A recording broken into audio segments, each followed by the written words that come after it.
The show you're about to hear is a member of the Plains Talkers Podcast Network. To find out more, go to plainstalkerspodcast.com. Plenty of decks don't get to draw 3 cards for 1 mana. Well, I mean, all the good ones do. Why would they ban Volcanic Island? Right. Oh, they finally got rid of the duels. Yeah. The classic 2-card combo of Wear and Tear and Plains.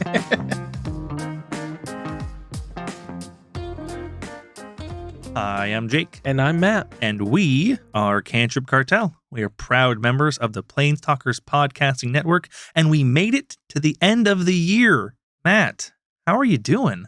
Not too bad. It's Tuesday, so I got my day off again. That was a little hairy last night, but came through and still got the day off, so spent it playing Final Fantasy XI. Was up in my hometown for the holidays over the weekend. Spent some time with my in-laws and my family, my parents. Sorry to hear that. It was fine. Everybody behaved themselves. We all had a good time. We ate way too much. I still had Christmas ham for breakfast this morning. Yep. Last of it. I've got Christmas pie waiting at home for dinner. Yep. So my dad, he's got a recipe for what we call apple salad. And it is like one of my favorite desserts. It's basically just apples, grapes, and peanuts covered in like a Miracle Whip based sauce. So it's a little tangy, and then it's got sugar in the sauce to make it sweet. So good. And like, he only makes it in 5-pound batches. He buys 5 pounds of apples and he makes an enormous bowl of apple salad. If it's worth doing, it's worth overdoing. Yes. And so like, you know, I've probably over the past 3 or 4 days, probably eaten like 7 or 8 apples worth of apples. You've been cranking more apples than you've eaten the entire year. Correct. It tastes so good. It's Matt is keeping the doctors away for the entire year. Yes, I get all my apples in on average. A 1 week period. I don't think that's how it works. But yeah, just spent the day getting some work done on Final Fantasy XI, and you were telling me that you could spend the next 9 months playing the game and you would finish 1 character. Or it would take 9 months of grinding to take a character from start to finish. Yeah, so like if you were just kind of doing it step by step, like from where I'm at with like Red Mage, I could spend the next several months just getting the individual pieces of gear. Like most of that would be solo, but there's some stuff you have to group up for. Like the game literally won't even let you enter as a solo player. And then like for most classes in Final Fantasy XI, you want like a relic or mythic weapon. Yeah. And those take anywhere between a month to 6 months to make that individual piece of. Now, when they do it, they're incredibly powerful. Like they're designed to be like, they do things. It's not like you just get bigger stats. Yeah. Like they do things that rework the way the mechanics of your class works. So like one of them, the one that people think of a lot, if you know this game, there's Bard, who casts songs that are buffs for your players. So they're a support class. They can only have 2 songs active at any point in time. Their relic weapon, whatever it's called, allows them to have 4. Jesus. Yes. That sounds game breaking. It is. I mean, and so like you get that. So when you have a mythic bard or whatever it is, like the games, you're just playing a different game. Yeah. You go, oh, well, normally I would only have 2 buffs from this guy. Instead I have 4. Well, like you said last week, there's just no reason to ever pick a character that isn't maxed out gear. If that's what maxed out gear gives you, if you're doubling up on some base stats in the game like that, where like a huge limitation is, how many songs you can be playing, like throw that out the window. Yep. We're gonna have 4 instead of 2. So that's. So the one I'm looking at, it's not technically one of these weapons, but it effectively does the same thing. Red Mage gets the ability to buff itself. That's one of their things. They cast buffs on their other party members, but they also get even better buffs for themselves. One of them, they're called their N spells, like EN. So they cast N Thunder, and every time they hit, they deal thunder damage or lightning damage, right? Oh, okay, so it's kind of like buffing their weapon. Correct. They enchant their weapon. Yeah. Well, this weapon makes that damage deal 500% more. Oh my God. So you literally you play the game differently. Like, you go from, hey, these are just additional little damage as I'm hitting, to I'm going to max out my enchantment damage, basically, and like beat face with thunder enchanted swords. Jesus. So that's currently the one I'm working towards, because that build is super fun. That's not like in Dark Souls where the max level sword does an extra 80 points of damage over the next one down. Well, that's one of the things that, like, the people who play this game, that's one of the reasons why we're still playing it. I need like 80 or 90 pieces of gear for my Red Mage, because the way the game works is you can change equipment on the fly. So like if I'm attacking and I want to cast a spell, I can hit my macro and it will put on the equipment that makes my spell casting better. Then I cast the spell, and then I can swap back to my attacking. So we're just throwing out all idea of realism whatsoever. Yeah, so it doesn't show it. You have what's called style lock, where you always look the same. But yeah, you're just like, I'm going to change shirts real quick. This is my spell casting shirt. This is the equivalent of, hang on, dragon, I need to eat 10 wheels of cheese. Right. But what it does do, and again, it's kind of funny when you talk about it like that, but it makes for incredibly deep and wide gameplay. Yeah. So like, the current thing I'm working on today is I want to max my enhancing skill. So that makes the buffs I cast stronger, right? Mm-hmm. Well, if I hit certain thresholds, like the one spell that's really powerful for Red Mage is called Temper, and it allows you to do multi-attacks. So every time I swing, I have a chance to swing 3 times instead of 1. Well, as my enhancing skill goes up, the odds of that happening with that spell go up. Mm-hmm. So I want to get every single enhancing skill point I can on my piece of gear at the time I cast that. So I have to build an entire set of gear that just has max enhancing skill on it. And that's basically what I've been spending today doing. And you have the same thing for like when you're just attacking, when you're casting those enchantment spells, or you're doing your weapon skills, all that kind of stuff. Yeah. So like every individual thing you can do. The trick with Red Mage versus some other classes, it can do everything. It's very much a jack of all trades. Mm-hmm. So like my monk would have like 30 or 40 pieces of gear, because I basically have a gear set up for a couple different weapon skills, and then while I'm building TP, which is just attacking. Well, Red Mage can cast spells, melee, do all buff itself, enfeeble enemies. Like it can do so much of the game that you just need every single piece of gear. So I basically picked one of the deepest classes to play this time. Yeah, that's a lot of work. I didn't realize that you had to grind up a dozen sets of armor to maximize the character. Usually you have 1 or 2 sets if you're going to be running a spell build right now, or a DPS build right now, or a tank build right now. That's how most games run. Yep. You don't hot swap armor to maximize each individual thing you might do. Yep. And with Red Mage in particular, that's why you're playing that class, is because you get to do all of those things. So it's very important that you actually have the gear for them, because like, why would you play a class that's not as good as dealing damage in order to cast Enfeebles if your Enfeebles don't work? Mm-hmm. Like you just play a different class at that point, right? So there's just a lot to do, and so that's what I've been doing. How about you, Jake? So for Christmas, for me, we did a lot of the same thing. We didn't have to go travel nearly as far, but we went and saw family. We pulled a double-decker on Christmas Day and went and saw my grandma, and then went and saw my grandpa. Just had a great time. We had 2 wonderful dinners where I like almost couldn't walk afterwards. Yep. Like I said, I still have ham, I still have pie, still have tons of stuff in the fridge to eat, but I had a really good time getting to see my family. My grandma's getting kind of old. She's had a pretty serious stroke a couple years ago, and she's really been kind of fighting her way through that, and she's getting up there. And so it's one of those things, we start really cherishing the time we have with her. Yeah. And we got to have one of our best Christmases ever, just where we were all sitting around and laughing and telling jokes and playing old games we used to play, and like some really good memories were made, spending some really good time with my grandma. And then seeing Grandpa was nice. He spent most of the day talking about how he's going to be doing his trip to Florida for the next couple months. It's getting cold. I'm getting out. This is the first year where he's hit the age where he can set stuff up to just leave Indiana for the 6-7 worst weeks of the year. And as such, Sarah and I started talking about how we need to plan our vacation to Florida now, because he's got an extra room down there, so we can go bum a room off of him. Do it in February, dude. Like, yeah, February in Indiana sucks. That's last year we did it. We did going into January, but yeah, we got to miss like 3 feet of snow over the course of the week. So we started talking about that.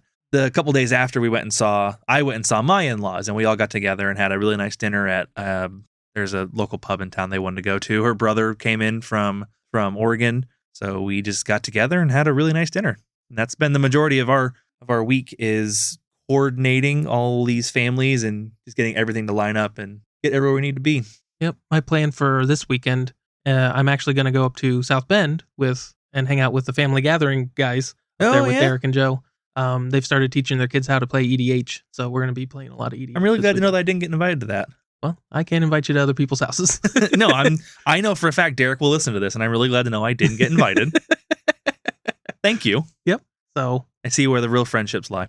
So I've got a big ass brisket. I'm going to take that up there, and we're going to smoke it on Saturday and have that we'll probably get it going on Friday, maybe something like that. I don't know. Joe does all the smoking. So gotcha. You take it there. That's his responsibility. Hand it off to him and have that for dinner, and just play a heck of a lot of EDH. Yeah, that'll be a little fun. bit of Pauper. Playing EDH with a good set of people is probably one of the best things you can do in Magic. Just get together and crank out some big old games of EDH. Yeah, and like I said, EDH really reminds me of playing Magic at the lunch table again. Mm-hmm. And Derek and Joe were two of the guys I used to play with. So that's cool. Yeah, it's a lot of fun. I joke. I know why I'm sure I would be invited if I asked, but like, this is your friend group. You guys grew up together. I don't actually get upset when I hear about you. And there's only one bed. It's mine. I call Big Spoon.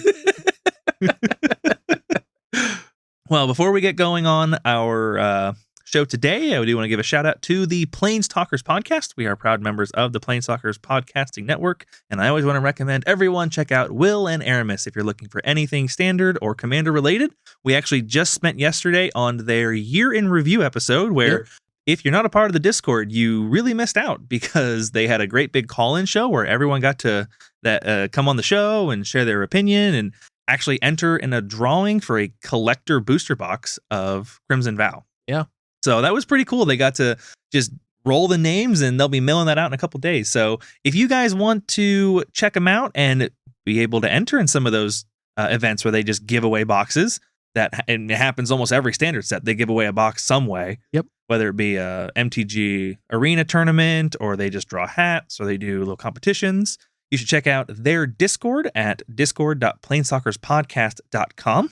And while you're there, hit up our Discord channel and say hello. And check out their Twitch at twitch.tv/planestalkerspodcast, where they live stream their shows on Monday and they actually play Spell Table Commander on Wednesdays.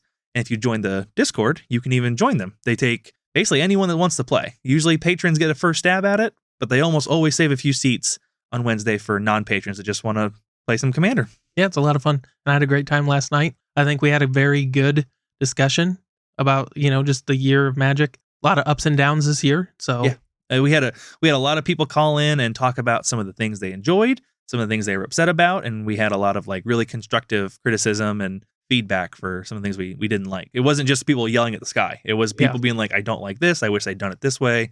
Stuff like that. So on that note, there's one thing I just thought about, but I guess I will give Wizards a little bit of credit. And you always kind of know they're right in some, like they're making their decisions for a reason, right? Yep.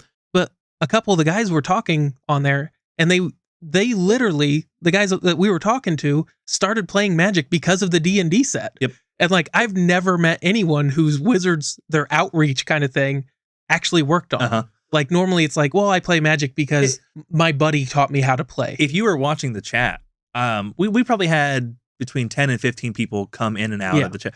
I want to say half of the people that I had seen were talking about how they had just gotten into Magic in the last year. Yeah. Whether it be Arena, whether it be D&D, something in the last year or so got these people either into Magic or back into Magic after a long hiatus. Yep. Like a lot of the people we got to talk to were brand new to the idea of Magic. And it kind of makes sense because they're a standard oriented podcast, but they were brand new. It just never really occurred to me that someone would be like, oh, well, there's a D&D set of Magic. I guess I'll play this. Mm-hmm. Start looking at the cards. Like but I get it. Imagine what'll happen when Lord of the Rings comes out. So I wonder if there's any Walking Dead fans that were like, hey, I'm going to play Magic because of Rick Grimes. There's a non-zero number of people that saw Rick Grimes I guess I play Magic now. I've been playing Magic for 20-something years, and I've never met a single person who didn't start playing because of someone else they knew. Obviously there was an origin point there. Yeah. But like I started playing because Derek taught me. Yep. Well, his neighbor and friend Sam taught him. And again, this was long before like this stuff came out. I started playing Magic because I saw some kids in high school playing. Right. And I was like, what is that? And they taught me how to play. But I don't know anybody who was like, because like the disconnect for me is always, well, how are you hearing about D&D Magic if you don't already play Magic, right? Uh-huh. It amazes me to think that people would like be at Walmart and just see Magic and be like, I'm going to learn how to play that. Right. Because you know what I never want to do is learn how to play Pokemon. Right. Alone, especially. Because you're just like, okay, I guess I'll learn to play Magic and have no one to play with. Yeah. So that they're doing good. Kudos to Wizards. Like they're doing something right. It's one of those things where you always just, because there's a reason they're doing it. They're a multi-million-dollar company. They're not idiots, right? Mm-hmm. Regardless of how we may feel about them. They're doing things for a reason, but it's just to meet them in the wild was nuts. was pretty cool. And it was really cool. A lot of them had very different perspectives than we did. Yep. Because they're brand new, maybe because they play Arena. Maybe a lot of hype for the Universes Beyond stuff. Like, a lot of people had very different opinions than us. And while we're definitely the most correct, none more right than the other. Right. Well, it makes sense. Like, I can totally get how someone who just started playing Magic can look at Universes Beyond and go, well, that's really cool. Because what they think about Magic is effectively just a rule set. Mm-hmm. Whereas older players think about it with all the baggage we have from the 25 years. And Magic is more than just a rule set that we play a game with of, differently flavored cards. Yeah. I mean, case in point, I'm not in love with the Universes Beyond, but as soon as they announced they're going to do Universes Beyond with a functional reprints in packs, that assuaged most of my concerns. And I don't really care anymore. Whereas it still really bothers you that they're doing Chun-Li and stuff like that. Yeah, well, the secret layer stuff doesn't bother me nearly as much. Chun-Li, if she is a secret layer and they make a Chun-Li card in the Magic thing, Magic flavor, whatever, because that's just an alter. I don't love it, but I can deal with that. It's like they're not going to do that with the Lord of the Rings stuff or the Warhammer 40. But still, that doesn't bother me nearly as much, but it really gets on your nerves as a really entrenched and old player. Yeah, absolutely. Speaking of entrenched and old players. Yeah. Matt, how's Legacy looking? So we'll go over the challenge because we're still not firing them on Saturday. So we'll talk about the Sunday challenge. We did manage to fire a challenge the day after Christmas. Yes, we did. I was a little relieved, to be perfectly honest. I figured it was not literally a coin flip, but a coin flip whether or not it would fire, given it's the day after one of the biggest holidays in the world. Mm-hmm. So yeah, we did fire one on Sunday. Not exactly exciting metagame breakdown. Obviously, we'll go through it, but if you've been listening to the past several episodes, you're probably going to be able to guess how this goes. I'm going to guess top 5 cards. Brainstorm, Ponder, Force of Will, Ragavan, and Murktide. You're right about 3 of them. Okay. Winning, we've got Sprouts playing green-white lands and taxes. So this deck is super cool. It's probably the spiciest thing in the challenge this week. It's got your traditional green-white build. So you got like Elvish Reclaimer, grabbing Thespian Stage and Dark Depths combo off. And then it's got a bunch of taxing effects in it too, which I thought was really neat. You've got 4 Sphere of Resistance and one of Thorn of Amethyst, and then 3 Esper Sentinels to really kind of like, this deck looks like I am just going to tax the crap out of people playing cantrips. Yeah. All those in the main. Yeah, all in the main. I'm surprised to see not nearly as many soul lands as usual. So they don't have that turn 1 Thorn or turn 1 Sphere. I mean, they basically have 1 Ancient. Yeah. But they definitely are ready to follow it up on turn 2. Exactly. Basically make your cantrips awful. Yep. I mean, Brainstorm for 2 is pretty rough. Yeah. It's one of those things where it's like, if I don't have anything to do, obviously I'll cast it, but like... in fairness, I'm not going to sit here... Like, they run 4 Mox Diamond. The chance they get 2 mana on turn 1's pretty high. Yeah, they've got a reasonable shot. It's not like a Yorion list or anything, so you only got 60 cards. But still, it's not going to have the consistency of something like that as like Red Prison, where they're running the full set of Ancient Tombs and City of Traders, where like the deck is designed to drop 2 or 3 mana on turn 1. I mean, it looks like the guy just custom built this deck to beat the meta that we're in, and it seemed to work out really well for him, so he took down a challenge with it. Doesn't look like the rest of the field did nearly as well. they weren't nearly as inventive. Yes. So, and that's one of the things Delver preys upon. So next up in second, we've got Blue-Red Delver running the full 16 creatures, 4 Murktide, 4 Ragavan, 4 DRC, 4 Delver of Secrets. That in and of itself, I don't want to call it spice, but that in and of itself is unusual. Normally there's 12 or 13 creatures. This isn't spice either, but it's one of those things. It's 4 Volcanic Island, 2 Steam Vent. Yeah. It's not crazy uncommon these days, but still worth noting that at least Delver decks are still running 6 Volcanic Islands. Well, if you told me last year that Blue-Red Delver was going to be running 2 Steam Vents, I would have laughed in your face. Yeah. So. Why would they ban Volcanic Island? Right. Oh, they finally got rid of the duels. Well, Burn should be pretty good then. No, they just needed more untapped. Yep, you got to have that islands. turn 1 island that produces red. Yeah. So you can back your Ragavan up with these. Yep. Next up in third, we've got Elves.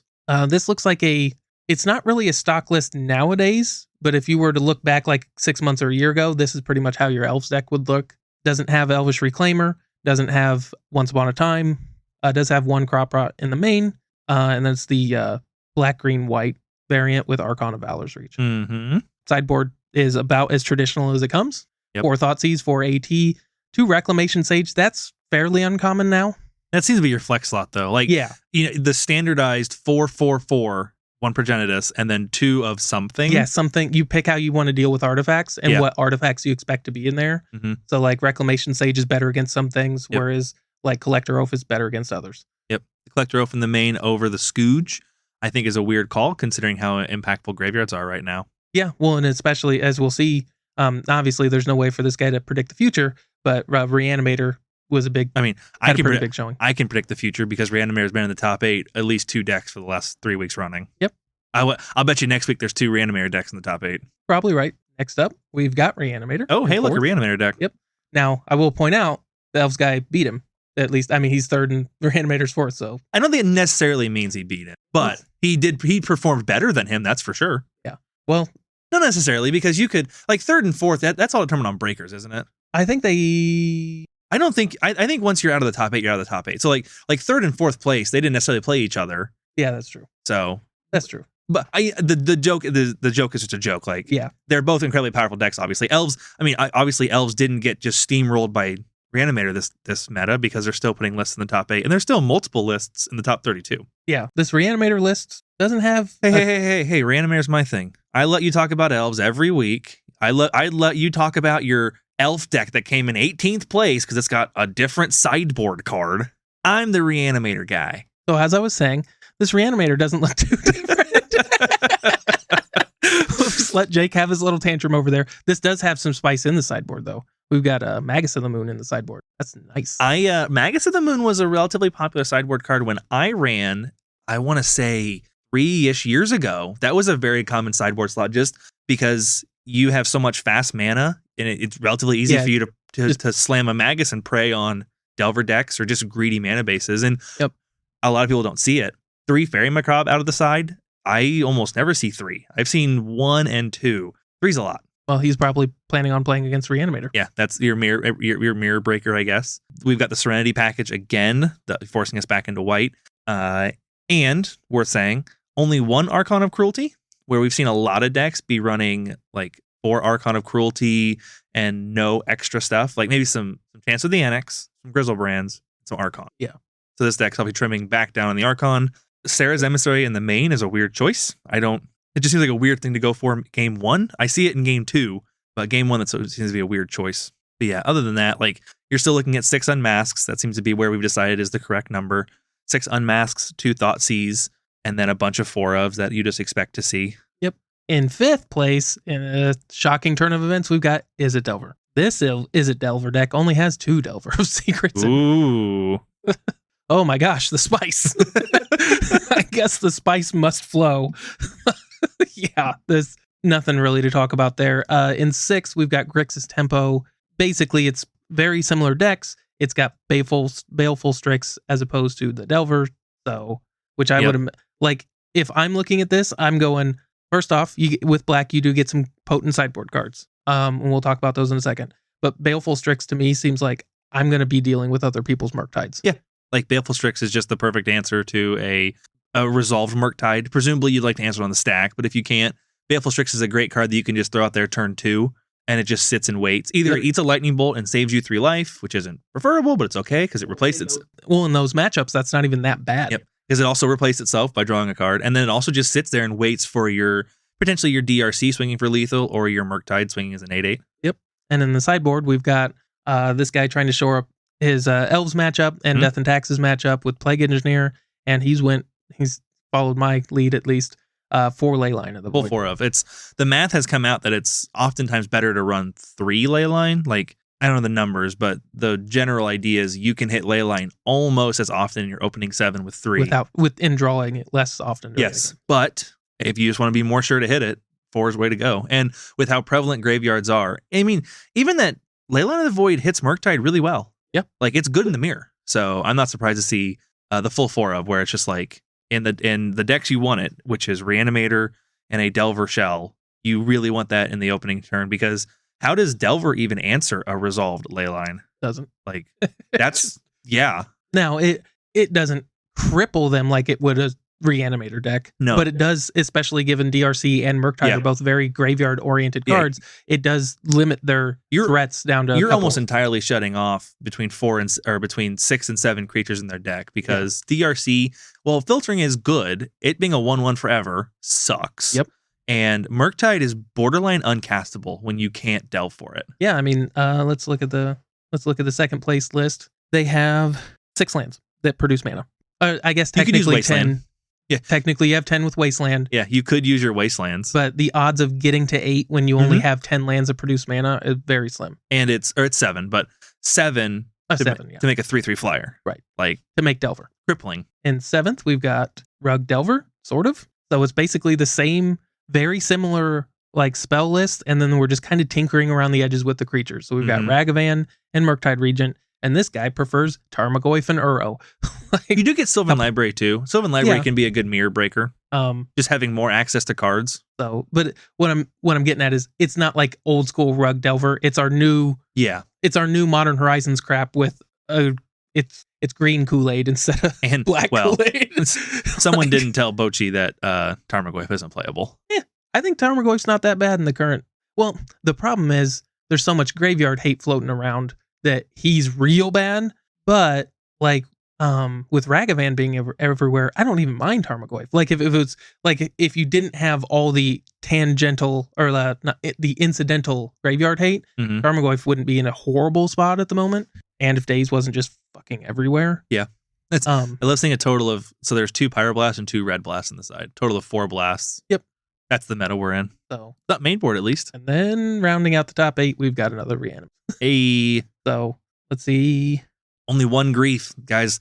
Whew, he's pushing boundaries here. Right. We've only got 5 unmask effects, but this runs the full 4 Archon, 4 Grizzlebrand, and only 1 Chancellor of the Annex, which is a clear indicator to me that we're slowing down and we're not force feeding on turn 1. Absolutely. Like obviously you get your games where it still happens, but that the reason you run 4 Chancellor is you don't really even ever want to reanimate Chancellor. It's I want Chancellor there to protect your combo. Yeah, so that you can't Force of Will turn 1. You can't you have a hard time dazing on turn 2. Yeah, and then you can tell another thing to keep in mind here.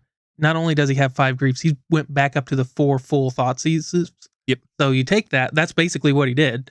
Is he took out his Chancellors, put them in the sideboard, and put in more hand discard in the main. Yep. This guy's probably planning on going off on turn 2 or 3 rather than 1 or 2. Man, Serenity is just the call now. Yep. And he's got prismatic endings. I saw that prismatic ending in the side, which is, this deck's going to have a hard time casting it for 3 mana, except everything it wants to hit costs 1 or 2. Yep. The only thing it cares about are things like Tormod's Crypt, Grafdigger's Cage, and Rest in Peace. Right.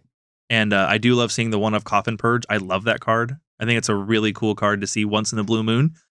Just 1 black to nuke a card in a graveyard and then flash back for a black. Yep. Something you don't think about, but you can do is, since it's an instant, you could, in a pinch, entomb flashback, which I have done before, which is pretty sweet. You can really catch people off guard. Like they'll see your hand or try to go for something because they think you don't have any outs to removing it, and it's like, no, I'm gonna put a surgical in my graveyard and take that. Yep. Psych. That's about it for the top 8. We did see 2 Madness decks. I'm pretty excited to see that again. I don't play the deck, but I love Madness and I love Basking Root Wall and all that crap. So excited to see that. We did have a blue painter list that we thought was, it says it's blue painter, and after looking at it, it's basically 8 cast with a couple of the, it's got 2 painter servants and 1 or 2 grindstones in there? It's got 4 painter four servants painters and 2 grindstone. And so we were talking about it in 21st place. Hyrube 1618 put up a really cool 8 cast list with the painter servant combo in it. Obviously 8 cast is a plenty powerful deck and it's plenty respectable, but I don't like decks they're not control decks and they don't have the combo top end. Like, because there's 8 cast isn't doing anything to stop you from doing your plan other than just drawing a lot of cards and playing a lot of stuff. Yeah.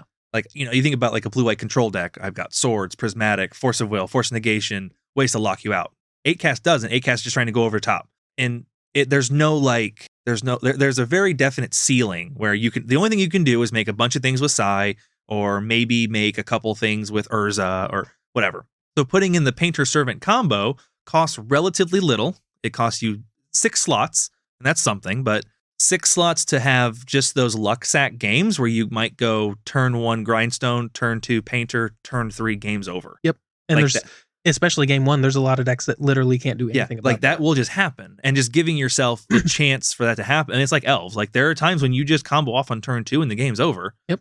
And if you don't put the cards in your deck, they can't happen. And so it was really cool to see a 8 cast list run. It's very grindy and very efficient, like 4 Thought Monitor, 4 Thought Cast, 3 Sigh, 4 Emery. Bobble, bobble, bobble, bobble, Yes, bobble. tons bobble. of value, tons of recursion, tons of just good cards. But then just sneak in there also the, hey, I'm going to win on turn 3. Or just, it could be like that at turn 10 out of the blue. Like, we've got 2 boards looking at each other. Inevitability. It gives you explosiveness and inevitability. Yep, and especially paired with the ability to, if you can resolve your Painter and let your Urza Saga pop, grab your Grindstone, game's over. Yep. Yeah, especially since you got Urza Saga to grab your Grindstone. Yeah, I was saying like you can get around a lot of counterspells by finding that window to resolve the Painter. Yep. Even protect it with your, let's say, your Hydroblasts, and then drop an Urza Saga and wait. And tick down. Yep. Hey, dude, you going to do anything about this?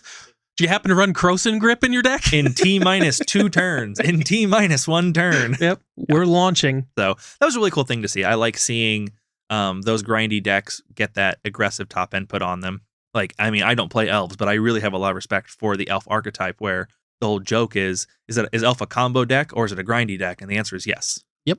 And that flexibility makes a deck way better than it could be, where you can just totally flip from one side to the other. And the big thing with me is it makes it a little more fun to play, which is a big factor that a lot of people don't want to talk about when you're talking about competitive formats. I really don't enjoy like pure glass cannon stuff. Yeah. So like show and tell or reanimator. Like reanimator's not bad. It does run a lot of discard, but like show and tell's got, days or force of will, stuff like that. They're really all in on plan 1. And if you can find a chink in their armor, they're done. And elves has a lot of ways to pivot and attack like you said, different angles. Like elves can totally win in the late game just by drawing 3 cards a turn and swinging with 2/2s. Bunch of 1/1s. Yep. What's the metagame summary look? Yep. So with just blue-red Delver, we've got 10 decks of the top 32. And then we've also have the Rug Delver and the Grixis Delver, putting the Tempo Shell, the Modern Horizons Tempo Shell, at 12 of the top 32. That's about as bad as we've seen it over the past roughly 34-ish percent, 36%. Real high. So that doesn't look great. Yep. The other next most played deck is a combo deck, Reanimator. And Elves, a combo deck. And then deck. Elves. And then Madness, which is a combo deck. Which is basically a combo deck, yeah. Basically the metagame is boiling down to Delver and decks that beat Delver in combo. I mean, the last like 3 or 4 top 8s we've seen are almost the exact same decks, where it's a Depths deck, a couple Depths deck, a couple Delver decks, and a couple Reanimator decks with an Elf or deck thrown in. Like, it's Elves, Depths, Delver, and Reanimator. Yeah, well, you guys wanted a rock, paper, scissors format. We've got it. Yeah, it's there. We just don't have much else. Most played cards, we'll compare your list to what is actually happening. We got Force of Will, Brainstorm, and Ponder. Oh, I said Ragavan and Murktide. Yep. Those were 6 and 8. Yep, they got beat out by Days and Expressive Iteration. Darn it. But Ragavan, Murktide, and DRC are all in the top 10, and Pyroblast is 10th. That should tell you where we're at. A clear indication of a healthy format. Correct. 40% of the decks having Pyroblast. Yeah. Well, 62% of the decks are blue. Yeah. Or sorry, 62% of the decks have Force of Will. They're, in theory, you could have a Force of Will-less blue deck. Yeah. I don't know why you would, but good. Top creatures, Ragavan, Murktide, DRC, Delver of Secrets, and then the card that hopefully stems that attack a little bit, Endurance.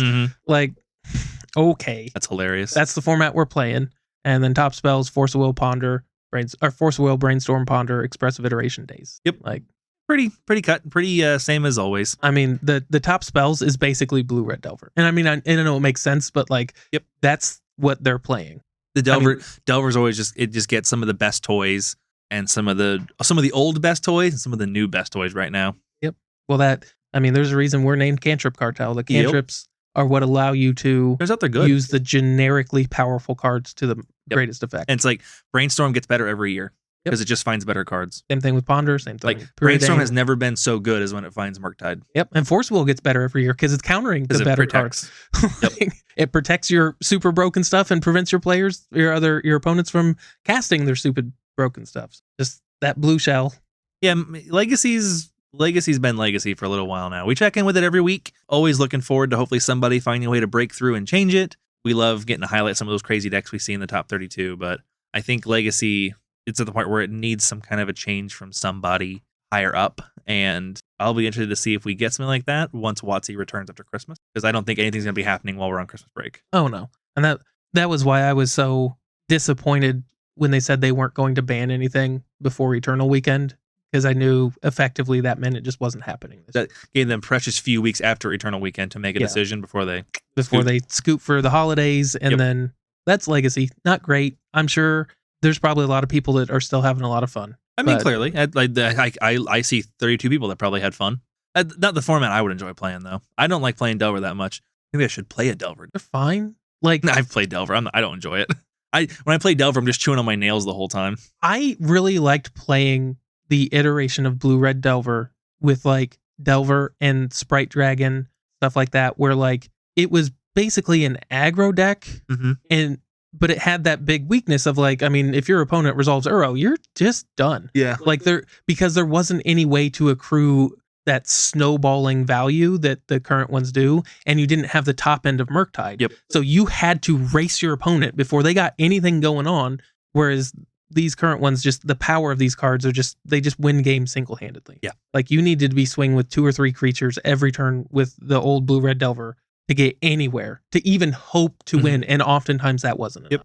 Now the new Blue-Red Delver is on time. I mean, sometimes it hacks you with 2 or 3 creatures a turn until you're dead. A lot of it is get you down to 15 and turn Murktide sideways twice. Yep. Like it's like you can play against Blue Red Delver and you're not safe at 12 life. Right. Because they'll just cast it. You used to have to be like, I'm at 4, I'm good. Yeah. Or even 6. Like they need double bolt. Right. But now it's like, I'm at 12, I'm within double Murktide. Right. And I don't have any way to deal with Murktide. And I don't have to wait because I'd spent 3 removal spells getting rid of DRC. The other snowball-y, super powerful cards. So, anywho, let's go on to Modern. On to Modern. Talk about the Sunday Challenge as we always do.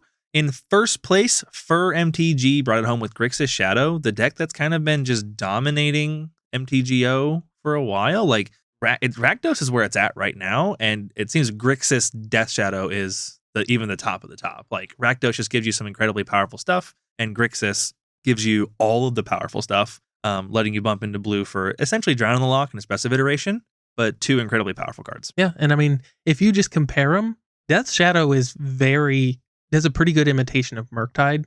So if you look at their creature list, it's Ragavan and DRC, and then Death Shadow, which very easily could just be Murktide. It very much is in the late game. It's a 1 mana 5/5 or a 1 mana 6/6. Yep, which is what you're trying to do with Murktide. You don't get the evasion, but that's okay. You run so much removal that oftentimes you don't need the evasion. Yeah. Looking through the main deck, I don't see anything particularly crazy. I see a lot of 1 and 2 ofs that are normally maybe 2 ofs or 3 ofs. Like some of those numbers are changing a little bit, but I don't see anything particularly crazy.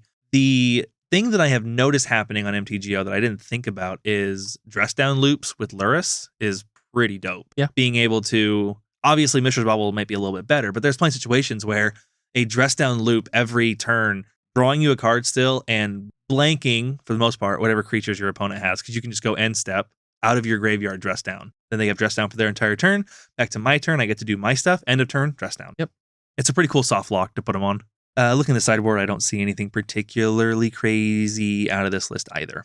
But still, tons of credit for bringing home the Sunday Challenge. Second place, Mono Green Amulet Titan. Taking a peek at that, not seeing anything particularly crazy here. This looks to be a relatively stock Titan list. You might see some stuff in the land base. Like I see a Lair of the Hydra that I don't know if has become super common yet. The Castle Garenbrigs are fine. All these bounce lands are normal. Like, don't see anything crazy here. This is your Titan deck. Anything you see that looks particularly weird, Matt? No, looks pretty straightforward. Yep. Glad to see Titan coming back. I'm glad to see Titan putting up a list like 1 in the top 8 or 1 every couple weeks in the top 8. It's pretty sweet. I was kind of bummed out to see Titan just disappear. Well, that's one of the complaints a lot of people have had about the effect that Modern Horizons 2 has had on Modern, is it pushed a lot of pre-existing decks out. And I'm glad that at least a couple have been able to stick around, including Titan. Because Titan's a very cool deck. It was, for a while, it was way too good and way too consistent. Okay, fair enough. And Wizards used a scalpel and not a hammer and trimmed the deck as opposed to banning the deck. And obviously, it's still a perfectly reasonable deck. And I'm happy to see it. Next up in third place, we've got Boros Life Total Control. again, this looks like a relatively stock list. Like the borrow lists are pretty set in stone for the most part. I see 2 Skullcracks, and I don't think Skullcrack is as mainstream as the rest of this. I've always loved Skullcrack. Yep. Looks like we might have cut 2 lava. 2 lightning helix for those Skullcracks. And, I don't see a ton of life gain in the meta right now, unless you're talking about solituding your own stuff. Now, the one exception to that could be if this is playing around 4-color control and Omnath. Because I'm sure, that Omnath comes down turn 4 or turn 5, and that could be that quintessential turn where you're looking to wrap the game up, and Omnath hitting that land drop and gaining 4 life is the deal breaker. Yep. I also personally, I used to always run at least a couple Skullcracks because it gives you an out against a couple, like every now and then, like if Burns becomes popular, people put a couple like pro red things in there, or stuff like that can, well, it's like really like Core Firewalker is kind of the classic where just every red spell gains you a life. That can be debilitating. Yep. So after blocks are declared, doming someone with Skullcrack and then killing their Core Firewalker with your creature is, it gives you. Oh, yeah, I see. Yeah. So you can't hit their Core Firewalker, you hit them, and then your Goblin Guide kills their Core you Firewalker. let them declare blockers, and because it's players can't gain life, damage can't be prevented, and it deals 3 damage to a player. That's a lot of stuff for 2 mana. Yeah, and really the only thing you're giving up there is 3 life from Lightning Helix. Yeah, and typically speaking, you're not really that concerned with your life. This is Lightning Helix is never going to, like you said, remove those problem creatures the way that a Skullcrack can. Yeah, like gaining you 3 life could give you 1 more turn that you need. Skullcrack could remove the creature you need to be removed. Yep, and the creature you need to be removed needs to go where you just straight up lose. Yep, I've always personally liked that. Yeah, it seems like an interesting and very worthwhile call. 4th place was another Grixis Shadow list. Let's take a look at this and see if it looks different. The creature base looks a little different. The spell base looks almost identical. We are running Dismember in the main and Temur Battle Rage in the main. Couple one-ofs that could definitely come in and kind of steal a game away. Like Dismember is great for fueling a early Death Shadow and removing a turn 1 Ragavan. And Temur Battle Rage is obviously great just for the potential to one-shot somebody with a Death Shadow. Oh, it's just an 8/8. No, it's a 16/16 with trample. Yep, that's another thing. Every time I've played Death Shadow, there's at least 1 Temur Battle Rage in it. Yeah, because that's the way I like to play. The top end is so good. I'm willing to sacrifice a little bit of consistency for a real high ceiling. Yep. Now, in fairness, Temur Battle Rage is probably a bit worse in a world of solitudes. Yes, because now you're really opening up for a hard 2-for-1. Yeah, potentially even a 3-for-1. Yeah, if you happen to have 2 shadows if you swing with a couple. I mean, Solitude in and of itself is a problem with Death Shadow, but like say you swing with your Ragavan, a shadow, they Solitude, your Death Shadow. After you've cast your Temur Battle Rage and they block your Ragavan, wipe your board, gain 3 life, you're back up, so you can't cast you can't even bring it back with Luris. Yeah, you've just got all kinds of. Yep. But that to me is one of the interesting things about these decks is, like I said, when Solitude got printed, I'm just like, well, Death Shadow's just done. Because that Swords to Plowshares is just a beating for the deck. But again, it's not what we would think of as a traditional Death Shadow list. It just uses it as a black. Turns out what Death Shadow needed was 8 bomb 1-drops to back up their Death Shadows. Yep. Yeah, and then force them to burn their removal on something else. And this deck does also run 2 Snapcaster in the main, which is a card we almost never see anymore, and 2 Torok in the main. Yeah, Torok Dreadcanter. Way grindier than the other list. I mean, Torok Dreadcanter is an excellent meta call right now, especially with how many decks running white as their primary removal with Prismatic Ending and Solitude. So the ability to have pro white and essentially the top end of having a Hymn to Turok on it and making it become a 4/3. Pretty dope. And you've got, Cruxa. Like there's some decent actual synergy there too, because you do run a lot of discard as your spells. Like Turok can do some work. Yep. You've got 6 targeted discard spells and 2 Croxa that are forcing discards. So it's completely reasonable that your Torok Dreadcanter can grow to an obnoxious size. Yep.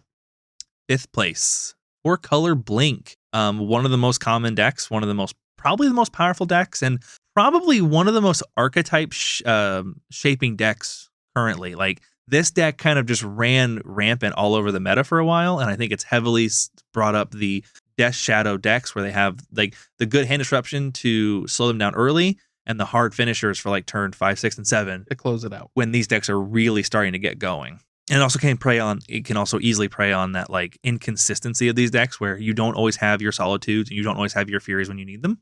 So Yorion, 4-color Elemental Blink, taking a peek. I don't see anything, again, particularly crazy. Like, a lot of these decks are really starting to hone in on what the correct list Got that is. one of Emrakul on the side again. Yep, one of Emrakul, the Promised End. Not the Anasaurian, yeah, the castable one. 2 Elodomri's Calls, 4 Ephemerate, 8 Planeswalkers with Ren and 6 into Fairy, 4 Growths, 4 Spreading Seas to get max value out of your Yorion. Other than that, I don't see anything that's a weird choice in the main. In case you're curious, I'm not seeing Time Warp, so we don't have the infinite loop of Eternal Witness.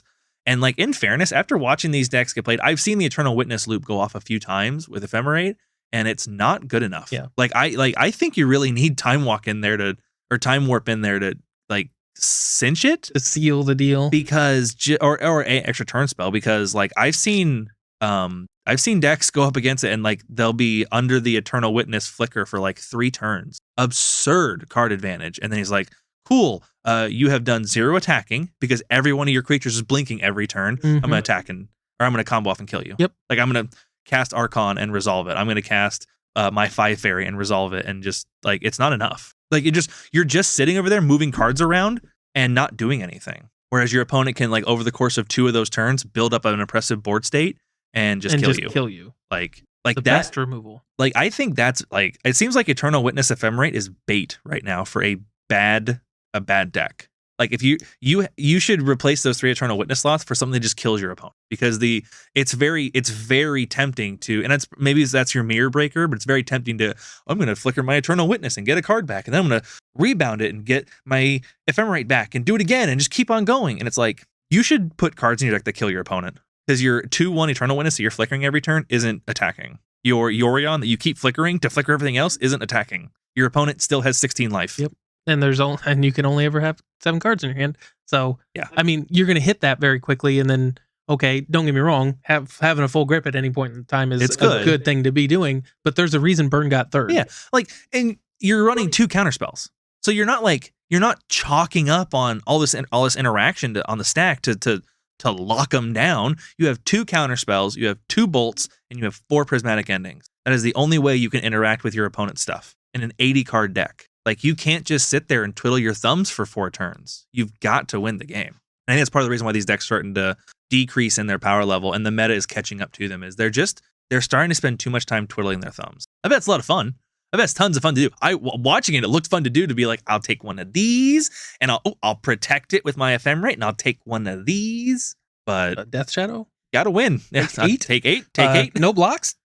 Yeah. Tamir Battle Rage? Yeah. GG? That's what happens. 6th place, 4-color Death Shadow. So this is not Grixis.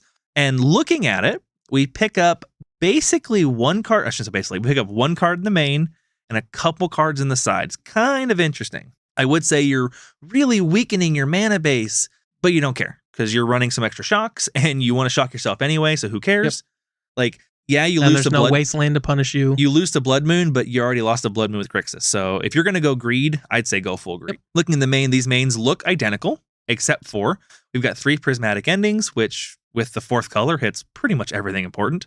And in the side, you get to pick up 3 Kaya's Guile, which is probably one of my favorite Orchov sideboard cards. Like, it's just such a great command. All 4 of them are decent options. And then the ability to just pay 6 and twine and get all of them anyway. Yeah. Like, the card is so strong. And 1 Wear and Tear, which is obviously just a crazy good card that just those 2-for-1s are pretty dope. Wear and Tear 2-for-1s are so good that I'm debating putting red, we talked about it, but putting red in my randomator deck to run Wear and Tear over Fracture, because the 2-for-1 potential is so high. And I was thinking about it because you can cast Tear through a Blood Moon as long as you have 1 Plains. Yeah. And that matters. Like, I was watching Aspiring Spike and he said the classic 2-card combo of Wear and Tear and Plains. And I was like, that is a really good point, because it's hard for me to cast Fracture through a Blood Moon if I don't prepare for it, because it's it's black-white, which just means I need basic Swamp, basic Plains, and I am very bad about letting my greedy mana base of Legacy infect me, where I'm like, I want all the dual lands. Yep. It's like, no, you should probably be fetching basics more often. Probably be playing around Blood Moon a little bit more. 7th place, Azorius Mill. First time we've seen Mill in a couple weeks. In fairness, for a couple weeks there, we've been seeing Eldrazi in every sideboard. and we've started to see that tick down. Yep. Everybody put their Stony silences away, so Affinity managed to hit a top. So we started putting our Eldrazi away, so mill may come back. Well, that's because there's always going to be some dude who just loves milling you out. Yep. It's just a reality. Unless you want to lose to it, maybe chuck in Emrakul on your side. And I mean, obviously it's a known thing, but like Emrakul isn't even guaranteed safety anymore. Like it just takes getting hit with that Tasha's Hideous Laughter. Exiles it instead. Yeah. Well, Tasha's Hideous Laughter, I think Tasha's is your only exile, unless you have something like a Rest in Peace out. But like Tasha's Hideous Laughter hitting it, obviously it shuts down Tasha's pretty quick because it's looking for CMC 20 total, but it also does remove your protection. Looking through the list, don't see anything crazy. A lot of these lists. How bad would it feel if you were up to 19? Next card they flipped was. Yeah, maybe like 15, 16, 18, Emrakul. Cool. Thanks. Couldn't have flipped that one on the first one. Thanks, Emrakul. Yep. Yeah, don't see anything crazy here. These look pretty standard. The repeal, I think, is relatively uncommon. Like I don't see those, but it's just a one of, just to bounce a thing to their hand and replace itself. Yeah, I don't see anything crazy special in that one. And 8th place, we've got Rakdos Midrange. I don't know why they chose to not put Dragon Rage Channeler in their deck. But you mean Death Shadow? Or sorry, Death Shadow. But we have like Dothies in their place. Dothies and Torok Dreadcanters in their place. Like the spell suite looks almost identical. Obviously, you're not running blue, so you don't get like Drown in the Lock, but almost identical. You've got 4 Dragon Rage Channeler, 4 Ragavan, 3 Kroxa, and then instead of your Death Shadows, you've got Dothy and Torok. Other than that, they're almost the same deck. Sideboard looks pretty much the same. 1 Dark Confidant. 1 Dark Confidant. That's kind of cool. Pyrite Spellbomb. Not that these are like super uncommon, but Yep, nothing crazy there. I think other than the choice to bump off of even a Rakdos Death Shadow list is kind of interesting. So beyond that, we hop over to our metagame summary because I didn't see anything particularly crazy in the top 32 of like, oh wow, that's a really cool list. So one dude showed up with Infect. Yeah, I guess that might be worth saying. Like Infect in Modern and Legacy is kind of making waves. Like there have been a couple people pioneering some really cool Infect lists in both formats. So it's something to start keeping your eye on again, that Infect could be coming back. And one of the things, like especially in Modern, that's really kind of crusading it, quote unquote, is Phyrexian Crusader. Just a 2/2 pro all removal because it's pro red, pro white. So like a 3-mana 2/2 with Infect that just doesn't get touched by any of the prevalent removal is pretty dope. Well, yeah, I mean, not even just the prevalent removal, but look at what the threats are in all these things. He's basically unblockable. Yeah, because you like Yorion, Omnath, Dragon Rage Channeler, like the 2 most popular elementals, the Kroxa card. Like, I mean, if you look at Death Shadow lists, like this guy's pro your deck. And then if you look at the elemental list, it's like, well, he's pro your deck too. Pretty much all of your deck that matters at least. Yep. So yeah, like Infect is becoming more popular and it's something you have to definitely keep in mind. Metagame summary, Death Shadow was 7 decks this week, total of 22%. Ugh. I think that's the worst result we've seen with a Modern metagame, but especially following up with the next one. Oh yeah, with Hammer Time being 15.5, almost 16% of the meta. So that's the most like. Yeah, we've got 40% of the meta wrapped up in 2 decks. Now, this is about the time when Modern starts kind of seeing some real upheaval. Case in point, you go back a month ago, nobody was playing Grixis Shadow. So, and you go back a month before that, and nobody was playing 4-color Elemental. Yep. So I think we're hitting critical mass on like Modern is due for a metagame shakeup. I don't mean Wizards coming in and doing something. I just mean like people are going to start playing to beat these decks that everybody's playing. We're going to see some shifts around. And they like some 2s and 1s, Blink, Living End, and Murktide with 2 decks. No elves. Yeah. Format's unplayable. Yeah, Matt, no elves. Literally. Like Matt, there's no elves. What are you thinking was gonna happen?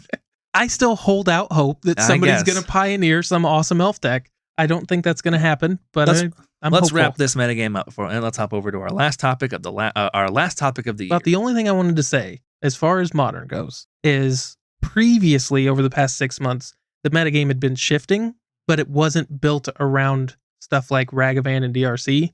And this is the thing, this is where we would see a problem this is the question about how we're going forward. Is the metagame able to overcome Ragavan? Because currently, if we go down to most played cards, they're 3 and 4. Yeah. With Murktide. Murktide's not on the top 10, but so like it's just a question of the Modern has been able to overcome a lot of its previous, really like the best deck, so to speak. The deck to beat has changed a lot over the past 6 months. I'm curious to see if it will be able to handle these, because in those previous decks, Ragavan and DRC weren't in those. Exactly. In the deck to beat. Yeah. So I'm curious if the churn will keep churning. Or if are you wondering if like Modern was just slow to the uptake of like how oppressive these cards can be, or if they're just having their spot in the sunshine? Yeah, that's basically, because I personally think that Modern is like totally, because this is like the third or fourth rotation of decks after MH2, and now we're seeing DRC and Ragavan just dominating, because like we had Hammer Time in there for a while. That's nothing about Ragavan DRC. We had Crashcade or Cascade in general. That doesn't involve either of those cards. Well, that's what I mean is like. Modern has been able to deal with the deck to beat so far, but none of those decks were Ragavan or DRC. Yeah. And I'm not even saying this is necessarily true, but this is going to be the crux of whether or not these cards need to go, is all the other decks that people for 3 weeks were saying Cascade needs to get banned, and now it's gone. Like, not gone, but like Modern has been able to keep adapting. Yep. I'm curious to see if it is going to be able to adapt to these, because clearly Legacy wasn't able to. And obviously Murktide's seeing a decent amount of play, but since Blue's not as good as it is in Legacy, but I mean, these Death Shadow lists are strong and they're putting up a lot of results. So I'm curious to see how I'm eager to see. I have a lot of hope, because I was saying the exact same thing about 4-color control. I was saying the same thing about Hammer Time there for a couple of weeks. Like, just like, geez Louise, these decks are bonkers and they're just killing everything in their way, and then they just quietly disappeared into the dredges of the top 32s. Well, this is kind of if Modern can handle these, then I think we're safe, is basically what it boils down. Because like there's not anything we're seeing that's like really taking over that hasn't been handled in some way or another, except basically these couple cards. And if Modern can handle them, then I think we're off to the races with probably the best format in Magic right now. I think so. I mean, I would argue that, Modern is definitely the best format even as it stands. Yeah. And like, it just, is it the better version of itself? Yeah. Well, this is where it would degrade, is if they weren't able to fix this. Like, if Modern players can't answer these cards, then we're basically looking at Legacy 2.0, where, I mean, we've just got the top 5 cards are just the same thing. Yep. So, and again, I'm not saying that's going to happen. I'm eager to see what happens. This is its chance to prove itself. Right. So I'm curious. We talk about Modern every week. I think Modern is a great format, probably way better than Legacy at this point, and I never thought I would say that, especially considering how bad Modern was for a couple years. I would play Legacy like 5-1, or sorry, I would play Modern 5-1 over Legacy right now. I think I would if you gave me the option of playing, let's say if I had the regular option of playing Legacy and Modern, I would drive twice as far to play Modern than I would to play Legacy. Yeah. I don't want to show up and play Legacy right now. I think most people would probably agree with you. Yep. And if there was elves, I'd be right there with you. As we kind of wrap up our Modern challenge, there wasn't much to talk about this week, and since it's kind of our year-end wrap, I thought we could end the episode by talking about, there was this really cool Battle of Wits deck that put up like a 4-1 that I heard about, and so I spent some time looking it up, and I think let's just go through every card of this Battle of Wits deck. Yeah, there's only 200 and let's just 60 or 70. Look at all of them and kind of really like. Or no, yeah. I think it was like 240. Yeah, well, in my head. So Battle of Wits, you had to have 200 cards. In my head, you had to have 250. I was basically adding on the extra. Yeah, no, let's just run through each card and see and talk about why we think that's there or not. So let me I'm gonna guess the top cards. So we've got Ragavan, DRC, Solitude, Fury, Urza Saga. No, so we're obviously kidding. Before anyone else clicks out, I'm not. I honestly, I couldn't even find the list. I looked for it for a little while and couldn't find it. But I thought it was cool to hear that a Battle of Wits deck did good in a challenge. But I'm not like gonna sit here and be like, oh my god, it's a Battle of Wits meta, because one guy 4-1. One guy 4-1. And good, that's awesome. Yes. I'm sure they did great. But if you're anything like me, you have built a Battle of Wits deck. I have had one. I've not. They sit about 8 inches tall. And you shuffle them in pieces. Yes. The Battle of Wits was built for MTGO, where it shuffles for you. Yes. That was fun. I thought it was fun to bring up that like Battle of Wits did good, and that's kind of funny. But in our true year in review, the end of our episode, I thought we would go through and hit some of the highlights and some of the lowlights of what was our first year podcasting. We made it to the end of the year. We made it to our 20th episode, something we were actually really kind of excited to reach when we first started this podcast. 20 is kind of a bit of a milestone, kind of let you guys in behind the yellow curtain. 1% of podcasts or less make it to their 20th episode. Yeah, it's kind of where the riffraff start to. Yes, because people it's just start to get bored and starts to become hard and like. You start getting in that 5 to 6 months of doing the same thing over and over again, and we made it. So this will be officially our last episode. We're done now. We hit all of our milestones. Suck it, nerds. We're out of here. But so to cap off our 20th episode, our end of the year, it was kind of great timing. Like I know the it last worked out episode, great. Our 20th episode is like 3 days before New Year's. Yep. So Matt, what was something that you were really happy about in Magic this year? Probably one of my favorite things was the return of old bordered cards.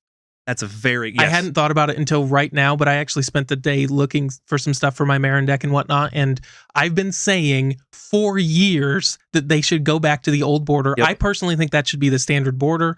I know a lot of people wouldn't agree with that, but like I think it just personally looks better. But I've been arguing, I'm like, why won't they reprint some of these cards with an old border? Like, come on, it would be so popular. Yeah. And holy crap, was I proven right. This year, they can, and we'll work on the assumption, they told us for years and years and years it was too much work. They couldn't make it happen. It wasn't even that. It cannot happen. Yeah. They used the word can't. This year, well, let's give them the benefit of the doubt. They put the work in and they made this happen. And it was one of the best things they've done in a long time. Hugely popular. Yep. And you basically get, so not every card is printed in old border, but we're kind of getting the best of both worlds where the vast majority of cards now are, at least that see a lot of play, are just starting to exist in both. Yep. You can buy a regular prismatic ending or an old border prismatic ending. You can buy a regular Force of Will or an old border Force of Will. You can buy a regular Force Negation. Like 100%. And they're awesome. Yep. They look fantastic. That was a really cool thing. Starting with Time Spiral Remastered, which was obviously a horribly underprinted set that Wizards quickly realized was like, oh crap, we need to do more of this. And they did. Well, one of the things they're going to do, I can almost guarantee you, is I would be shocked if there's not a Time Spiral Remastered 2. Yeah. Just literally, I mean, maybe change the list a little bit, but just that exact same set. The idea of remastering sets in general. Yes. They're going to start remastering stuff. And in those remastered sets, obviously they can throw in anything. Like Time Spiral wasn't just Time Spiral cards. Yeah. So that was a great decision. Yeah, that's probably my biggest thing because, again, as an old school player, I don't crack packs very often, almost never. So like standard sets, they come and they go for me. Like I don't play standard. I buy singles. So like playing these older formats and getting to use the retro frame in my old decks, it just makes them look so good. Because like half your cards are old and half of them are new. And like great example of this is like ninjas. Like when we went to that tournament in Ohio, the guy to my left when I was playing against Infect had a foiled out ninja deck, and they had the retro frames for every one of them that they could, and it was beautiful. It was a cool deck. I got to play against it, and I was drooling over his cards a lot. And again, a lot of them aren't even expensive, especially when you're talking about things on the scale of Legacy, but it's just the card frame just looks so much better, in my opinion. For a lot of cards, it definitely does. Yeah. Now, one of the detractors would say it doesn't highlight the art as much because the frame... the picture is smaller. Yeah. And that's just true. Yep. But the frame itself and overall, I think the card just looks better. Especially things like black cards and I think red cards, like just the border fits them so well. Like it does. The black card with like the black bubbling around it just looks so good. It's a lot more flavorful. And the red with like the cracked rocks around it crumbling. The only one I don't really like, I've never been a big fan of the white border. That's my least favorite. It looks very kind of washed out. Yep. So... But anything that's got color, Derek, suck it. Too bad you played Death and Taxes, Too bad. But yeah, that was probably my biggest, thing I enjoyed the most. For me, I'm going to say that one of the things I was the most happy about this year was probably, I've got two. I'm trying to pick here what I'm the most excited about. Just do both. Well, I'll tell you. I'll quickly mention one and I'll go on the other. The one I'll quickly mention is I'm glad they powered down Standard. As someone who plays Standard a little bit on MTGA. On Arena, I was really happy to see them bring the Throne of Eldraine power level down to where I think Standard should be. And so without stepping on the Planeswalker's toes too much, I was happy to see Standard start printing sets where like I can run through it and go, yeah, none of those are definitely Legacy playable. Yeah, that's the big thing with me is like none of those I don't need to buy. well, I don't even mind buying them because, I spend a lot of money on Magic or whatever. But my biggest issue is when Standard, Modern, and Legacy are all running the same cards, you have fucked up. And I don't like cussing on this podcast much, but you fucked up. Yeah. And I think everybody, including Wizards, would admit that, considering most of those cards are banned in most of those formats, right? And they've like I said, they immediately walked it back. Right. But the one thing so I'm probably the most happy about is the announcement that Secret Lair unique cards are making it onto the list in high print numbers. So if you look at the one thing over the last, we'll say 10 to 12 months of Magic that put the worst taste in my mouth, it was probably Rick Grimes. When they came out and they said, we're going to print Walking Dead and it's going to be unique cards that only exist in the Secret Lair, and doubling down on it, saying we're not going to print them in anything else. It's just, we could print something different, or I think it was a different Secret Lair. They said they talked about in the future they might. They kind of doubled down they wouldn't on the Walking Dead, and they have since gone back on that and said not only are we going to print Magic equivalent cards that are for all intents and purposes identical, you can't run 8, but they're also going to be on the list at relatively high print runs 6 months after they come out or whatever, a somewhat appropriate time frame. Yep, that's a huge. That was one of the biggest things that I was like legitimately furious about them doing, that they just came in and solved. And they said, you know what? We were wrong and we're not going to do that. We're going to do it and it was a very clean solution too. Like I can't think of a better way to do that. Yep. Like that still, like obviously you could just throw them in standard sets, but Wizards has its own self-imposed rules where like sets need to all come from the same plane and stuff like that. So like they found, in my opinion, the best solution that also works within all of the parameters that they set for themselves. Where it's just like, you're gonna get them as list cards that aren't really tied to any one plane or any one theme or anything like that, and they're gonna be pretty common within the list. And I think that was a good move. So let's go on. Matt, what was something about Magic this year that you weren't really happy about? And I need you just to pick one. Yeah, so while it's going to be one, but it's going to involve a lot of different things, and that is the slow erosion of Magic's identity between all the secret layers and the universes beyond. I think it's not a good long-term move. In my opinion, one of the reasons why Magic has lasted as long as it is because of its IP. They made a unique IP, and they've managed to handle it pretty well for the past 25-ish years. And all that stuff is slowly kind of going by the wayside. And I mean, even like something like Strixhaven, yes, it takes place within the Magic universe, but it's also heavily drawn on like Harry Potter. Like, I mean, those comparisons are very obvious. That's not a reach at all. And then we've got Lord of the Rings and Warhammer 40K and Walking Dead and Street Fighter and in fairness, League of Legends. Some of these things haven't come out yet. Yeah, but they're on the horizon. They're very much real. Yes, I mean, like the Lord of the Rings cards are probably printed. Yeah, already. well, they're at least designed. They may not have been like physically printed, but they've at least been designed. Yep, and that is definitely a very real step away from what Magic has been for the most part. Everyone will jump in and be like, "Oh, well, Magic's had guns with pirates, and Magic had cars with vehicles," and it's like there's been a handful of sets that have done kind of a weird thing. But if you look at the whole of Magic, the vast majority of it has fit a relatively consistent theme when it comes to like the rough time period and the rough like social structure of a lot of planes kind of fit a similar.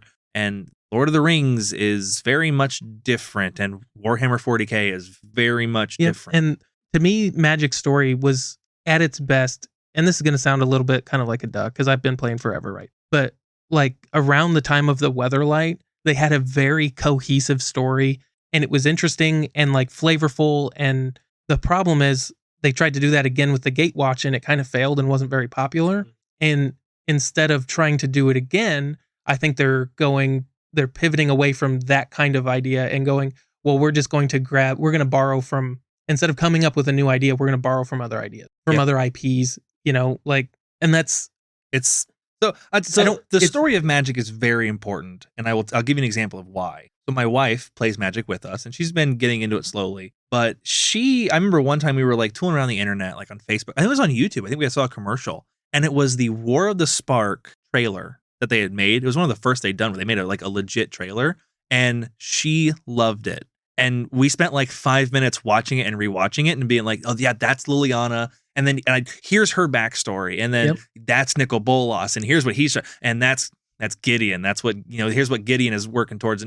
And she was completely enthralled with like just how cool the story was, paired with this little kind of graphic teaser to kind of sum it all up at the end. Like that gave her a whole new appreciation for Magic, and she was way more excited to get into it. I've spent hours myself on YouTube watching Magic Arcanum, which I don't know if it's still going, but it was just a YouTube channel of, I can't remember his name, it's been too long since I've seen it, but he would just do Magic lore, and he would just go through the Bolas brothers, or Ugin and Bolas, their story, and he just for like 20 minutes run through what happened start to finish with them, and Sarkon and Liliana and the Oath Pact or the Guild Pact, like all that. Like it's really, really cool. And the story is kind of getting eaten away by now there's Frodo's story, and now there's, I don't know what happens in Warhammer, but I've seen some pretty gruesome clips on the internet. Yep. Like, well, one of the things to keep in mind here is there's an opportunity cost to everything you do. And the more time, like that Lord of the Rings set could have been Dominaria 2. Could have. Yeah, yep. I mean, I know they're doing like Return to Dominaria and stuff like that, but like everything they're doing could be growing the magic lore, and instead it's injecting stuff that doesn't, I don't want to say doesn't belong, but for lack of a better term, doesn't belong in here. Like Lord of the Rings is not magic. It's not WotC. Correct. And I don't even really like the D&D edition. That's the one, only one where I was like, okay, I get it. I don't like it, but I get it. I was into it. I liked it. And a lot of people did, and we talked about, and again, I don't have to like everything. That's 100% fine. I don't think the D&D set did great damage to Magic's lore or anything. I think it's the only one that made any sense at all. But every time we're doing like that Warhammer 40K set, those commander decks or whatever, those could be new commanders there's legendary creatures that people see on flavor text and hear about and read about, and they're not cards yet. Every one of those, and that's going to happen that year. That's that year's commander sets. So instead of getting a cool Miri deck, you're going to get some dude from Warhammer 40K who, I mean, most of us, I shouldn't say most, but not everybody who plays Magic plays Warhammer 40K. So it's going to be a bunch of people you have no idea what it's about. Exactly. Like if you're not a Lord of the Rings fan, sorry. Lord of the Rings is going to be a lot of me asking Matt, who's that guy? What's he do? Why is he a card? Yeah. And again, I keep bringing it up just because it's the one that's real raw to me, because I'm a huge Lord of the Rings fan, and it 100% should not be in Magic. And we've talked about that before, but that it's one of those things. It's going to take time to see the damage this is doing. And I just wish Wizards was thinking a little bit longer term. Yeah. Yep. So one thing that I was not super excited about this year, and it's another kind of over-encompassing arc of an idea, is the forced rotation that Wizards has put our Eternal formats through, and I include Modern in that. I guess Vintage hasn't seen much forced rotation, but Legacy and Modern are both dominated by Modern Horizons 2 and some remnants from Modern Horizons. The decks that are on top of the metas are heavily, heavily, heavily influenced by these brand new cards. And a lot of people will say that's a good thing because it's new blood and it's interesting and it's different. And I'm okay with that as long as it doesn't keep happening, but it kind of keeps happening. The cost of these Eternal formats, including Modern, is very real. And forcing these to rotate is very unsustainable. You have and it goes against the core identity of the format. Yeah, it's not Eternal anymore when every year a new Modern Horizon set comes out and just shakes everything up. Because the idea of Legacy, especially, was you can build Death and Taxes and it's solid. You can build Blue-Red Delver and it's solid. You can build Blue-White Control. Blue-Red Delver still is very solid. No, I know what you mean. Yeah, the list is fairly, it's not set in stone, but fairly not going to change much. Yeah, it's not going to change much. And that was the idea. Like, Blue-Red Delver still on top, but if you showed up with Blue-Red Delver that you built 2 years ago, it'd be a joke compared to what Blue-Red Delver is now. Like, you need a lot of money to make Blue-Red Delver what it is today. You need a lot, you need to buy a lot of cards to make a control deck today when you might have had a very good control deck a year ago. And Modern is no different, where a lot of the Modern decks that were on top of their game 8 months ago to a year ago, while they may still exist, they are very, very different. And I buy into these Eternal formats with the goal of not having to keep buying a bunch of cards, not investing hundreds of more dollars into my multiple $1,000 deck every year. And this Modern Horizons printing strategy is doing that. Well, and going back even a little further, that's what Throne of Eldraine was. Yep. I mean, like we talked about, where Throne of Eldraine was, here's more cards, guys. I mean, Oko completely dominated Legacy. Throne of Eldraine, and then Theros with Uro and Kroxa. Like just War of the Spark with the Planeswalkers. The core set with the green one. What's one green? You can't be countered. Oh, Veil of Summer. Veil of Summer. Yeah. Like we just saw like card after card after card that are these like staples in the format and completely changing the format. And I don't want that to happen. I don't want forced rotation that often. And so like one of the things we've said on this podcast is if MH2 comes out and it shakes up all the metas, and if we can come back in 5 years or in 3 years and the metas look relatively the same as they do now, then I'm not upset about it. What I'm upset about is Modern Horizons 3 might be coming out next year, might do this again, and my legacy deck becomes that much more out of tune, and my modern deck becomes that much more out of tune, and I'm like, well, I spent $800 on this modern deck. I guess I need to spend another $200 for these new pitch spells they printed, and I need a full playset because they're so good. Yeah, well, I mean, in my opinion, the perfect example of what you're talking about is Legacy Blue Red Delver. You went from the stock list before Modern Horizons 2 had 3 volcanic islands. Now you need a 4th volcanic island, so there's another $800 or $900. 2 more steam vents, which on the legacy end of it aren't. But it enforces the idea that I definitely need that 4th. If I'm running 2 steam vents, I have to have that 4th volcanic. 4 Ragavan, 4 Murktide. Like, you're talking about $1,500. Yeah.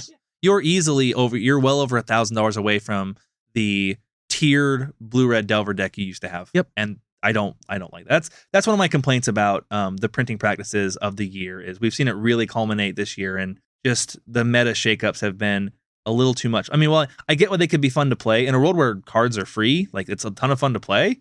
But when you have to buy all these cards every other month, well, and on top of that, the whole point of playing Legacy is playing with old cards. A little bit, yeah. So not only am I playing with a bunch of new cards, I'm also playing people playing a bunch of new cards. I think a big part of Legacy also is playing with power. Yeah, not like deep power, but like powerful cards. And a lot of that's been older stuff. But yeah, like a big draw to it is getting to play with these older powerful cards and newer powerful cards. And now the newer powerful cards are squeezing out the older powerful cards. Or getting them banned. That's kind of our ups and downs. I do want to give one extra shout out to something great that happened this year that Matt and I got to discover, and it was a really cool community that we got to become a part of as content creators. Yes, we have absolutely. Our regular fans, we see you guys every single week. We're still a small channel. I know Matt does too. I check the numbers on our podcast every day. I'm always looking at ratings or reviews. I'm always looking at comments. Checking out Twitter and the Facebook group to engage with you guys. Like, same thing with Discord. It is super crazy that people every week wake up and give a shit what we have to say. And we're super happy that we get to communicate with you guys, even if it's just the one-way communication where we get to put out an episode and you get to hear us, or even if you get to reach out to us and we get to talk to you. It's awesome. And that's one of the biggest highlights for me this year in Magic. Oh, absolutely. Like, all the bad things going on in Magic have the silver lining of at least we get to complain about them to you. And we also get to share the good things. Yep. Like, and that's nothing's better than hopping on the podcast one week and just getting to talk about how awesome stuff is happening. Like, right. We love that. And we love having you guys give your opinion on whether you agree with us or disagree with us on the good things and the bad things. So I would be remiss if I ended the year without giving a big thank you to everybody who tunes in and listens, even if it's your first time or your 20th time. We're super happy to have you. Couldn't be happier. We're having a great time. Well, Matt, is there anything else before I start wrapping us up? Can't wait to see some new ninjas. Pretty excited to see some new ninjas. You see the new Umezawa card? I did, and I can't remember for the life of me what he does. He basically gives all the creatures in your hand. Oh, yeah. Ninjutsu. He's show and tell. He's Emrakul, dude. He makes Emrakul ninjas. He makes your creatures. So that's so awesome. A little bit of a spoiler. If you want to go check it out, he's been spoiled. Go check him out. But that's go check out the new Umezawa card. He gives all of your creatures ninjutsu. For 4. It's not their CMC. It's 4. Yep. So oh crap. As we wrap our episode up, I do want to give one final shout out to the Planestalkers podcast. Our last shout out this year to Will and Aramis. Check them out. Absolutely. Check them out. Yep, we got to be on their show. So check out their episode coming out on Wednesday, which actually be the day before this comes out. Their episode should be out. Their episodes are available pretty much everywhere ours is. So if you're listening to us, then you're on a website that carries the Planestalkers podcast. They're also Planestalkers pretty much everywhere. So you can Google them. Hit up their Twitch, twitch.com/Planestalkers podcast, and absolutely join the Discord, discord.planestalkerspodcast.com. Make sure and come in, say hi to everybody, and tell them that we sent you, and then come to our channel on the Discord and say hello to us. Yeah, screw those guys. Yeah. Just kidding. If you head over there and join their podcast, they do giveaways all the time. They give away tons of Commander product. They give away tons of sealed product. They give away boxes. They're incredibly generous. Will and Aramis are a lot more generous than we can afford to be right now. So check them out. Join that. If you want to reach out to us, hit us up at cantripcartel@gmail.com. You can check out our Facebook page. It's just Cantrip Cartel on Facebook. And you can even follow us on Twitter at Cantrip Cartel. Other than that, Matt, is there anything I'm forgetting for our last episode of the year? No, just want to say thanks again. Happy New Year, guys. Thank you very much. And we will see you guys next year. I'm I'm gonna go ahead and fetch for Steam Vents and play Ragged Band. Shocking.